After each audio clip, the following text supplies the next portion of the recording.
Incoming freshmen at East Carolina University are having to learn how to manage time between the demands of their academic and social lives. Learning how to balance the two can cause students to put their eating and exercise habits to the back burner, causing them to gain the dreaded freshman 15. People just eating everything that they see. They're not really thinking about really gaining weight. Most freshmen were athletes in high school and exercised daily. I was very active in high school. I was always in sports. So. Freshmen often find their current workout habits have come to a halt since leaving home. Not only does their level of exercise change, their eating habits have changed as well. The indulgent and heavier foods in ECU's dining halls are not helping the cause. It's because when you walk in and you see the pizza and the fries, it's really easy to go to those things and choose those things. Janie Owens, the director of nutrition within ECU's campus dining, works hard to provide a variety of food for students, all of which entail a healthy option. Owens believes ECU always strives to provide students with a great level of information on how to eat healthier. Teach things like it's okay to have those foods, but to not have them as often, or how you can make some other foods maybe a little bit healthier. Owens hopes that students will take the technique on how to make a healthy plate at each meal and actually make it a habit of their own. Divide your plate, and to make half of your plate, like fruits and vegetables, make them plant-based, including whole grains. So if you're choosing things like pasta and rice, breads, always choosing those whole grains, and then just leave like a little quarter of the plate to be your protein. It is important for students to start using this technique now rather than later.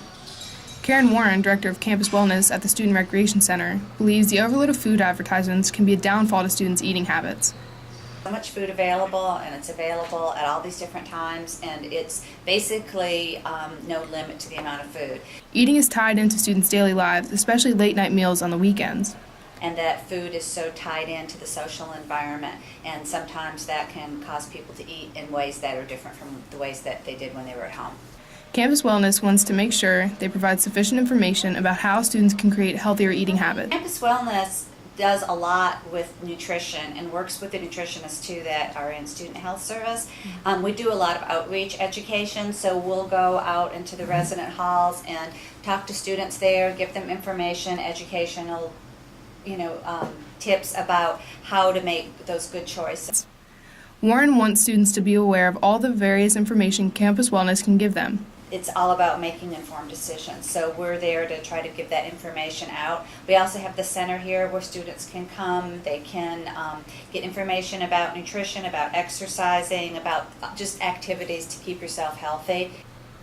Students often overeat because they fail to recognize that they are full. The thing that I really find to be most valuable that I think people are missing is the connection with eating when you're hungry and stopping when you're full. This is how students find themselves quickly gaining weight. Warren wants students to stop and ask themselves if they're actually hungry or if they're eating for different reasons. Stop and really ask yourself, am I hungry before you eat? Am I eating out of boredom? Am I eating for a different reason? Or am I truly hungry? This is a tip Warren wants students to use even once they graduate ECU and continue living a healthy lifestyle. This is Ellen Johnson reporting from East Carolina University, Greenville, North Carolina.